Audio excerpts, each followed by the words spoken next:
let's talk about a number you see all the time but probably misunderstand: the average return on your investments. It sounds simple, right?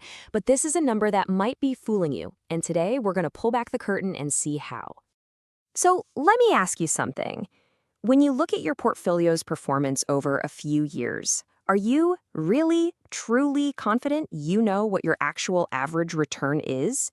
Well, here's the thing. There's a very good chance that the way you've been taught to calculate a simple average is giving you a dangerously rosy picture of your success. And today, we're going to fix that. First, let's dive into what I like to call the average return illusion. This is where basic, everyday math leads you to a conclusion that feels totally right, but is completely fundamentally wrong. And to really see this in action, we're going to use a super straightforward example. No complicated spreadsheets, promise. Just some basic numbers that are going to reveal a massive flaw in how we usually think about this stuff. Okay, so imagine you invest $100 in a single stock. Nice, clean, round number. That's our starting line. Now, in the first year, things do not go well. The stock just tanks. It loses half its value, a 50% drop. So your $100 is now only worth $50. Ouch. But hey, in year 2, the stock stages this incredible comeback. It doubles in value. That's a 100% gain. So your $50 turns right back into $100. You're exactly where you started. So, after that wild ride, you're right back at square one. You've got a 0% gain, right? But here's where it gets weird. What happens when we try to calculate the average return for those 2 years?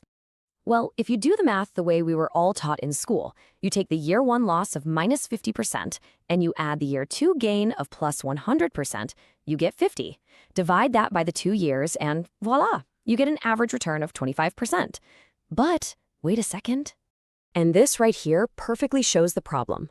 The simple, or arithmetic, average tells you that you had this fantastic 25% annual gain. But your wallet, the actual result, tells you that you had a 0% gain. You made absolutely nothing. See, the key thing to get is that claiming a 25% gain isn't just a little off, it's very misleading. It completely ignores the magic, and sometimes the curse, of compounding.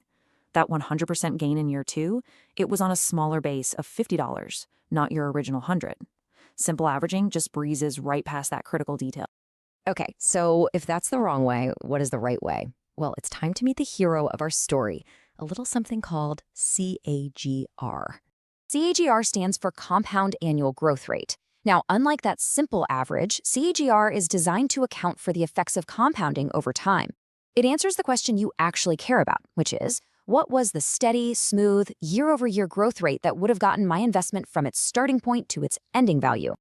So let's move away from our little 2-year example and see how this works in a more realistic scenario over a longer period of time.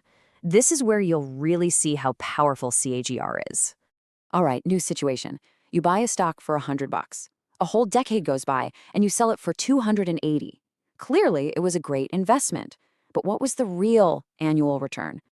Now, the calculation itself might look intimidating, but it's really just a simple 3-step process.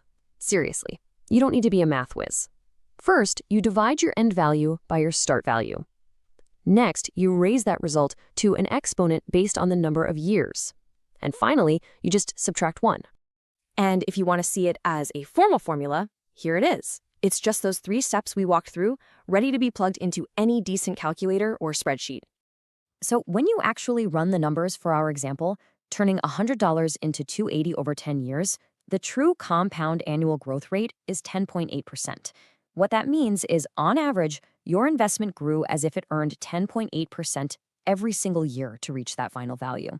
Now, that is a useful real-world number. But how big of a deal is this, really? I mean, does that simple average always overstate your returns? The answer is a definitive yes, and often by a pretty significant amount. You know, our first example wasn't just some weird cherry-picked fluke. It's actually a mathematical certainty.